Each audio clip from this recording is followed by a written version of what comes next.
हमारी खुदावंद यीशु की अंजील मुक़द्दस लूका के मुताबिक उसका पहला बाब 39 से 56 आयत तक। उन दिनों में मरियम उठकर जल्दी से कोहिस्तान में यहूदा के एक शहर को गई और ज़िक्रिया के घर में दाखिल होकर एलिज़ाबेत को सलाम किया। और जो ही एलिज़ाबेत ने मरियम का सलाम सुना तो बच्चा उसके बदन में उछल पड़ा और एलिज़ाबेत रूह कुदस से भर गई और बुलंद आवाज़ से पुकार कर कहने लगी कि तू औरतों में मुबारक है और तेरे बदन का फल मुबारक है। और मेरे लिए ये बात कैसे हुई कि मेरे खुदावन की माँ मेरे पास आई, क्योंकि देख जो ही तेरे सलाम की आवाज़ मेरे कान में पहुँची तो बच्चा मेरे बदन में खुशी से उछल पड़ा। और मुबारक है वो जो ईमान लाई, क्योंकि जो बातें खुदावन की तरफ से उससे कही गई थी वो पूरी होंगी। और मरियम ने कहा, मेरी जान खुदावन की बड़ाई करती है और मेरी रूह मेरे निजात देने वाले खुदावन से खुश हुई, क्योंकि उसने अपनी बंदी की पस्तहाली पर नज़र की। इसलिए देख, अब से लेकर हर ज़माने के लोग मुझको मुबारक कहेंगे, क्योंकि अलकादर ने मेरे लिए बड़े बड़े काम किए हैं और उसका नाम कद्दूस है। और उसकी रहमत उन पर जो उससे डरते हैं पुश्त दर पुश्त रहती है। उसने अपने बाजू से जोर दिखाया और उनको जो दिल के कयास से मगरूर हैं प्रगंदा कर दिया।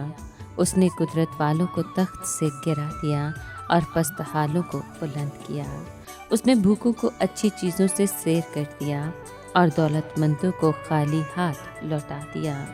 उसने अपने बंदे इसराइल की दस्तगीरी की, ताकि उस रहमत को याद फरमाए जो इब्राहीम और उसकी नस्ल पर अबद तक रहेगी, जैसा उसने हमारे बाप दादा से कह दिया था। और मरियम 3 महीने के करीब उसके साथ रही और अपने घर को लौट गई। पाक कलाम के पढ़े और सुने जाने पर खुदा उनकी बरकत हो, खुदा का शुक्र हो। अजीज दोस्तों, आलमगीर कलीसिया 15 अगस्त को अरूज मरियम यानी मुक़द्दसा मरियम के आसमान पर उठाए जाने की ईद बड़ी अकीदत और ईमानी जोश व जज्बे के साथ मनाती है। कैथलिक मसीही अकीदे के मुताबिक मुक़द्दसा मरियम अपनी ज़मीनी ज़िंदगी मुकम्मल करने के बाद जिस्म और रूह समेत आसमान पर उठा ली गई। आप खुदाम की अजीम वालिदा हैं, इसलिए आपके जिस्म को इज़्ज़त व एहतराम बख्शा गया और आपको ज़िंदा आसमान पर उठा लिया गया। मुक़द्दसा मरियम यकीनन खुदा की चुनीदा और बरगज़ीदा है, जो हर जलाली एज़ाज़ की जायज़ हकदार है।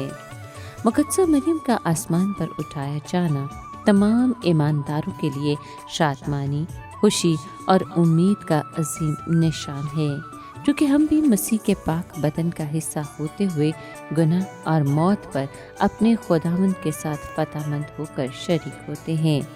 उसकी बादशाही में हुकूमत करने के लिए हम बुलाए गए हैं।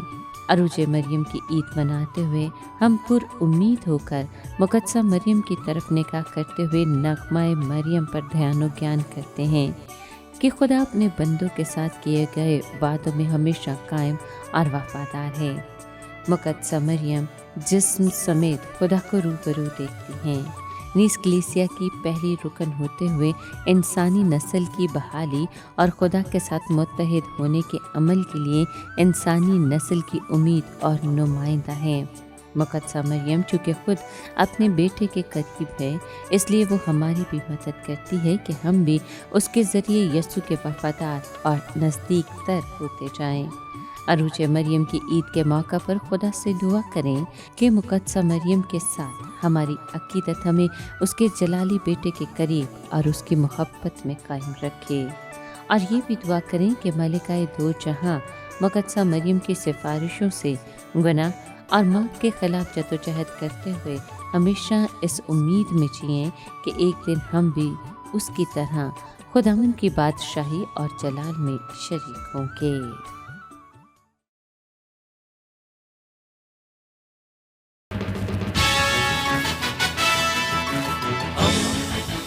दोस्ती का पैगंबर, रेडियो वेरितास एशिया।